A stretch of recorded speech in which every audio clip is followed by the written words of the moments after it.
Today is supposed to be payday for active duty military members. Due to the shutdown, we didn't think it was a guarantee, but it looks like now that the defense authorization bill has been passed, those funds will definitely be there. Yeah, Drew Petrell has been following this story for us. Drew, the president moving around some R&D money, about $8 billion to get those soldiers paid today. Yeah, you know, when we first started this shutdown, October 15th was seen as a big day. This was going to be a day, the first paycheck that members of the military were going to miss, and it was supposedly going to create a lot of pressure on both political parties to come to the table and solve this problem. But when the president and the Pentagon relieved this pressure valve and said they're going to move money around to make sure the troops get paid, it actually, you know, you could argue possibly made the shutdown last longer, because now with the troops getting paid, it takes one of the pressure valves, it releases that, and allows this kind of political fight to continue without this very thorny issue of troops not getting paid being on the table. So some Democrats have said, this might not be so legal, moving this money around. And Speaker Mike Johnson is like, okay, you keep going with that argument. Here's what he said. Look, my understanding of this is they have every right to move the funds around, duly appropriated dollars from Congress to the Department of Defense. There were some R&D accounts that had not been spent, and that's my understanding is that's the money that's being used to pay the troops right now. If the Democrats want to go to court and challenge troops being paid, bring it. Boy, they are really doubling down on each side. Of course, the Democrats still looking for those subsidies for the Affordable Care Act, and the Republicans really have made the military, not that people don't want to pay the military, but they've made this a central part now of their argument. Yeah, essentially daring Democrats to challenge the legality of moving these funds around. And even if there was some kind of a challenge, it wouldn't stop troops from being paid today. So this is an argument, a legal argument that could be argued in the future here. But one of the things we've been talking about these Affordable Care Act subsidies. There's another big day that's coming up, which is November 1st. That's when open enrollment opens up and people will see and shop around for plans, and the rates could double, even triple for some folks.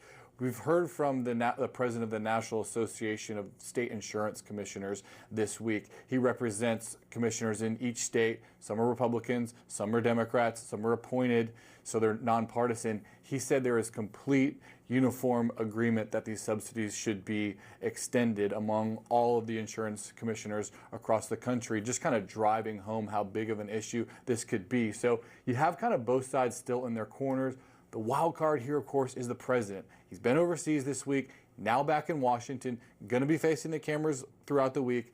People are surely going to ask him about the shutdown and what he wants to do about these ACA subsidies. And I keep going back to this polling that was done by the president's pollster over the summer, who said this one issue could cost Republicans their majority in the House in next year's midterm elections.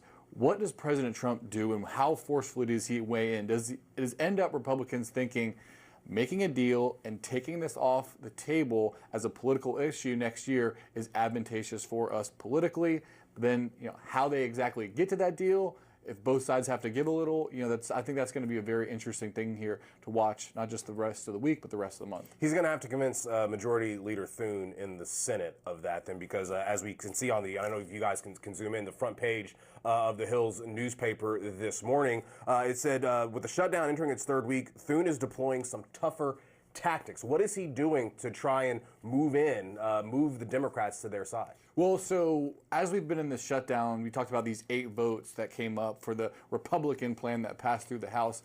Each time that came up, the Democrats were getting a vote too on their counter proposal, which would fund the government, but also restore some Medicaid funding and have an extension of these ACA credits. There's also this issue of rescissions that would basically limit the White House's ability to claw back funds that have been previously approved by Congress. That has been taken away now. So now they're only voting on the Republican plan, and there's some thinking in Republican circles that will pressure Democrats because it's a binary choice now. They can only vote for their plan, and they can't go back to their voters and say, hey, I'm voting every week to keep the government open with these other issues that I want.